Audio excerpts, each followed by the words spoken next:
The Republican Party is all about hypocrisy. They claim to be pro-life while raising the cost of your prescription drugs. They say they're pro-family, even though Elon Musk has got a handful of baby mamas and Donald Trump has 3 wives. And they claim to be for free speech while taking every effort possible to censor and silence anyone who uses their speech to call them out. And that is exactly what Jamie Raskin called out Jim Jordan and really the entire MAGA majority in the House for, in an incredible hearing today that I can't wait to get into. It was a beautiful takedown from Jamie Raskin, and we're going to check it out. But before we do, if I could quickly ask you to leave a like on this video, and if you haven't already and you enjoy our channel, to hit that subscribe button. It goes a long way, and it really does mean a lot to me. Now let's get into this clip from Jamie Raskin. Some closing remarks, and then I'll close. Mr. Chairman, thank you for a fascinating hearing, and all of our colleagues and the witnesses for hanging with us. I taught constitutional law and the First Amendment for 25 years, Mr. Chairman, and I used to tell my students that the First Amendment's like an apple, and everybody wants to take one bite out of the apple. Somebody doesn't like left-wing speech, take a bite. Somebody doesn't like right-wing speech, take a bite. Somebody doesn't like DEI speech, take a bite. Somebody doesn't like gender ideology speech, take a bite. And everybody takes just one bite out of the apple, and at the end of it, you know what's left? Nothing. The apple's gone. It's been gobbled away, which means that we've got a responsibility to defend free speech in its entirety. Now, the hearing we've had today has been fascinating in a lot of ways. I do think that it ran roughshod over some basic constitutional distinctions that we do talk about in the First Amendment, like whether we're in a public forum or a non-public forum, a limited public forum, a private space, and all of that somewhat got stampeded in the political theatrics at different points. But one thing that struck me was the fundamental agnosticism I hear from a lot of my colleagues about whether something called the truth even exists anymore. And we are the products of an Enlightenment constitution by people who really believed in the idea of facts and empirical investigation. In fact, our entire judicial system is based on that idea. When people go and testify in court, they swear to tell the truth, the whole truth, and nothing but the truth. And then we have whole standards of evidence that are organized around whether or not the case has been made. In criminal court, have you been able to prove the facts so intensely that it's beyond any reasonable doubt? Or in civil court, by a preponderance of the evidence.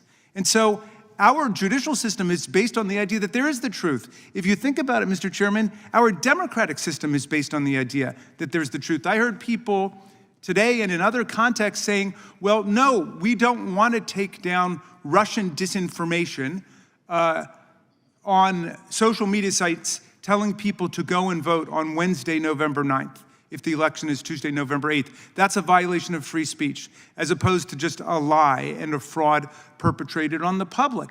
But think about it. We don't have democracy if we don't have a concept of truth and the facts, because at the end of the day, Donald Trump might not like it, but there is an election, and somebody wins and somebody loses, and he couldn't handle the fact that he lost in 2020 for whatever reasons, financial, ideological, psychological, emotional, I don't know. He lost by more than 7 million votes, 306 to 232 in the election. And the vexed politics and the divided, polarized culture of our time all has to do with his inability to accept that, and then his inciting a violent mob to come and attack our police officers and wound them and hospitalize them and tear the country apart. But the reality is, at the end of every election, we decide the fact of who won and who lost. And the inability to accept facts and the idea that there are truths is a very dangerous thing for American democracy or any other democracy. And I'll just say finally, Mr. Chairman, there's an attack going on the media. I'm sorry that some of my colleagues didn't deal with the fact that, yes, President Trump has started to ban this media entity, to punish these various newspaper groups, to bring lawsuits for tens of millions of dollars on totally bogus, fraudulent defamation charges, and then forcing those media entities to settle with him as a form of financial and political tribute to the state. What is this? Castro's Cuba, North Korea? Come on. Could we get together on a bipartisan basis to reject that? Do we really have to be so stuck in our partisan encampments that we can't see that as a shakedown by the state against the people? So let's stand up for real, if we could in this Congress, Mr. Chairman, for the freedom of speech, for the freedom of press, for the right to petition government for a redress of grievances, for the freedom of assembly, for the free exercise of a religion, and for no establishment of a religion. Let's at least converge around that. And I thank you for your indulgence, and I yield back to you.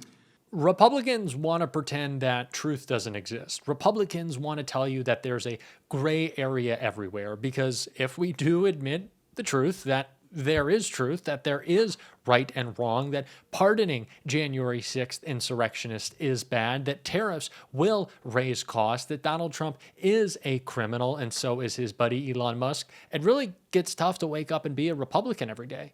And that's, of course, why they have no spines and they're shameless, because it's the only possible way for them to do their job. But as of recently, it's been really tough for them to admit that everything that they are doing is not only a betrayal of the people who voted for them, but it's disproportionately affecting Republican voters. Yes, MAGA is being hurt more by Donald Trump's policies than anyone else. And that was called out by one of my favorite members of Congress, someone who doesn't get nearly enough attention, Jim McGovern, in a hearing today.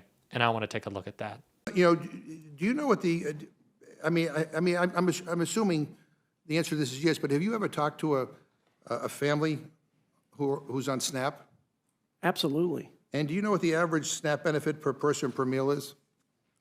You've mentioned it before, but you could tell me. I don't have it in front of me. Right now it's about $2.07 per person per meal, right now. Our back of envelope calculation on what benefits would be cut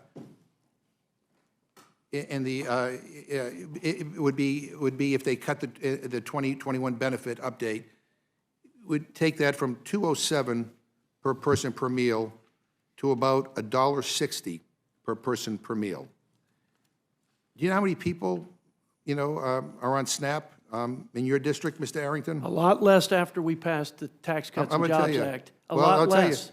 36,529. The goal should be to keep people off the welfare right. Well, rolls you know what? trapped Those in tax poverty. cuts didn't. And with respect, 6 million people were. I don't mean to cut you off. Well, the fact of the matter is, Ms. Arrington, 36,529 is quite a few people in your district. I have a lot more taxpayers in my district. But with respect to my Republican colleague, excuse me, go ahead. With respect to my Republican colleagues and to you, Mr. Arrington, yeah, please. You're doing these cuts, and you don't even know what you're cutting. And I know how many recipients are in my district. Yeah, 48,389, almost 50,000. That's a false statement. And they're all scared shitless at what these cuts mean for their families, for their kids, I would be too with the fear mongering that you have perpetuated. You have a $230 billion. You have a $230 billion cut in the ag section of this bill. Only these guys, Trump and Elon and the MAGA clown show in Congress, could find a way to cut hundreds of billions of dollars in spending on critical and essential programs that help people, and yet still blow up the national debt. I mean, you can't make this stuff up. The American people deserve better. They deserve a government that works for them, and not just the wealthiest elite and those at the top. And I ask my colleagues, have any of you been in your districts lately? Have you talked to people? I mean, real people, as opposed to just political donors? This is not what people want. I promise you, this is not what people want.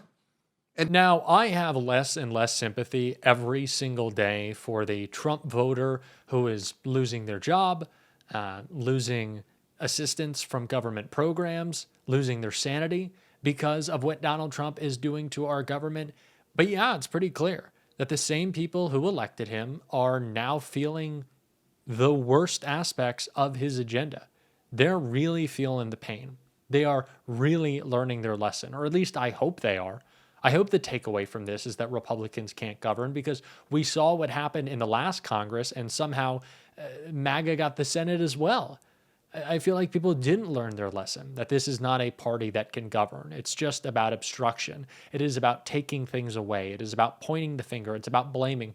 Do you want to know how bad Republicans are at governing? Even when they're in the majority, reporters are always asking Democrats if they are going to be able to prevent a government shutdown, because it is always the expectation that Democrats will be the adults in the room and make sure that people are taken care of. Even when we're in the minority, that is how bad they are. And everyone is starting to feel those effects, and they're only getting worse because of Donald Trump and his agenda. And Jessica Tarlov had a little bit more to say on that in a clip I want to check out right here. Then explain how people are parading around these massive numbers, and the numbers are actually a lot smaller. And when what really matters in all of this, and the Democrats are hammering it, is that in the bill that the Republicans are putting forward, there will be $880 billion cut to Medicaid. And you see Republicans all over the country. And no, Jesse, these are not plants that are showing up at their town halls. I never said that. But you were thinking that. Okay, so I headed you off. They were actually people who worked at the CDC in Rich McCormick's district. But people Democrats. are showing up in Oklahoma, in Arkansas, Democrats. Pennsylvania, Missouri, Wisconsin, and they're saying what's going on at Doge is unacceptable. And are you kidding me with these Medicaid cuts? Now Well, you guys you're listen doing to the voters. trillions of dollars. It's like the first time you listen to the voters, Jessica. We are trying. So is Jessica saying that we're not cutting enough? That's the argument? I think what she's saying is that we should really just cut like maybe double it to Maybe they just don't care. Maybe they really, truly, and honestly don't care. Maybe they're happy for their people to get hurt because it just doesn't affect them. I feel like that is the big takeaway here. I said this in a video that, you don't care about Medicaid or Medicare when you're a billionaire. You don't care about the FAA when you fly private. Someone commented and said, even if you are on a private plane, there is, protections in place from the FAA. So I guess I wasn't exactly spot on about that. But you don't care about, regular commercial air traffic control. Yes, it is all the same. But these people are out of touch. That is the point. We don't have to get into the minutia of flight. What is important is these people are out of touch. They don't care. People who are not affected by the decisions the government makes are running the government. And actually, that's an incorrect statement. The people who are most affected by the decisions the government makes are running the government. Most positively affected. When Elon Musk has the opportunity to give himself another couple billions of dollars for his companies, he's going to do that. But when someone needs a couple $100 to survive, getting rid of it. That is what they're all about. And it's the message that we have to deliver. And we're certainly going to be talking about it on the show every single day. And if you want to support that, as always, you can hit that subscribe button. You can leave a like on this video. And if you stuck around at the end, you can drop a blue heart in the comments. Until next time, I'll see you soon.